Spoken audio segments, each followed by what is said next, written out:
Depuis les premières réalisations de films, les producteurs ont compris tout l'intérêt de la musique dans les films. On considère aujourd'hui, avec du recul, que la musique a un rôle à jouer dans le succès ou l'échec d'un film. Parfaite synesthésie entre la vue et l'ouïe, les films et leur musique sont le duo gagnant des compositeurs et des réalisateurs, mais aussi du public. La plupart des spectateurs ignorent que la musique a un rôle très important dans les films muets. Dans un premier temps, la musique sert à établir un lien entre le show et le spectateur. Selon certaines sources, la musique servait surtout à couvrir les bruits de projecteurs et tout type de nuisances sonores provenant de l'extérieur. Il faut dire qu'à l'époque, les salles de cinéma étaient de simples espaces exposés au bruit. La musique avait également pour fonction d'établir la communication entre le public et le spectacle.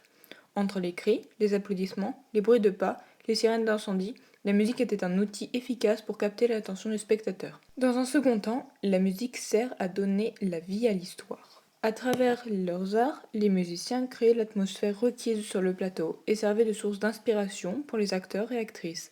En général, le piano et le violon étaient les instruments les plus utilisés. Au fil du temps, il est devenu une habitude d'ajouter des séquences musicales dans les scénarios des cinémas muets. Certes, il y avait parfois un décalage entre les mouvements des musiciens et chanteurs qui s'affichent à l'écran et la mélodie jouée par l'orchestre derrière la scène.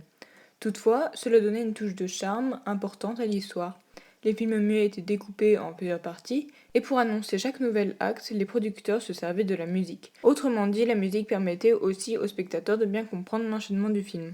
Nous pouvons ensuite parler de l'utilité primordiale de la musique. En effet, la musique illustre le film. Son principal rôle est de dépeindre l'histoire et la rendre encore plus captivante. On peut par exemple l'utiliser pour embarquer l'auditoire sur le lieu de l'action. Rien qu'en entendant la mélodie ou la chanson diffusée derrière les images, ils se retrouveront à la campagne, dans une ville, en Afrique ou en Asie, en même temps que les acteurs. Il se trouve aussi que le son des instruments de musique peut exprimer l'émotion d'un acteur. Si un acteur lit une lettre, les spectateurs comprennent le contenu de celle-ci en entendant les premières notes. Il suffit d'une simple mélodie pour savoir ce qui se passe dans la tête d'un personnage pensif ou en colère. La musique constitue également un lien entre deux scènes ou bien deux événements. Elle assure la continuité de l'histoire, ce qui permet aux spectateurs de ne pas s'apercevoir des coupures. Les rythmes et les styles sont choisis avec soin, afin d'émerveiller encore plus les spectateurs. Par musique, on entend bien entendu le thème musical, mais aussi bruitage, les petites notes de musique auxquelles on ne fait pas particulièrement attention pendant le visionnage du film, mais qui participent à la diffusion d'un message et à la diffusion des sentiments.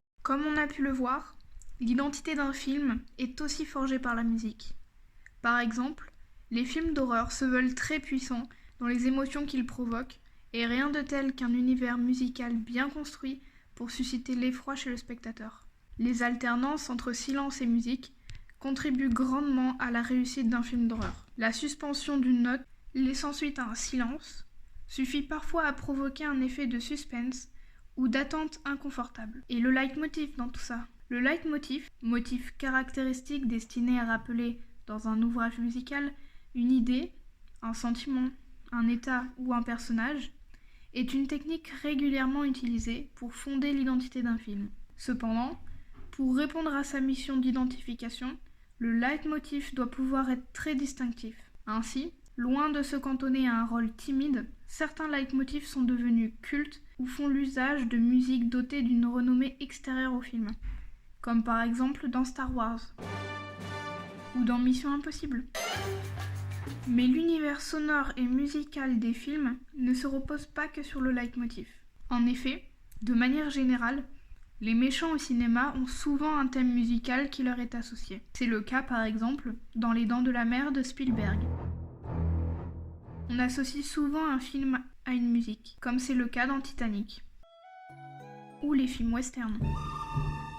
Pour conclure, on comprend tout l'intérêt des musiciens-compositeurs pour écrire une bande originale de film. Ils peuvent à la fois librement s'exprimer, mais aussi collaborer avec le réalisateur. Une bonne musique de film peut participer au succès national, voire international, d'un court ou d'un long métrage. Bien plus que de créer une bande originale, les musiciens forgent avant tout l'identité d'un film tout en permettant l'expression des sentiments ou l'entrée en scène d'un personnage.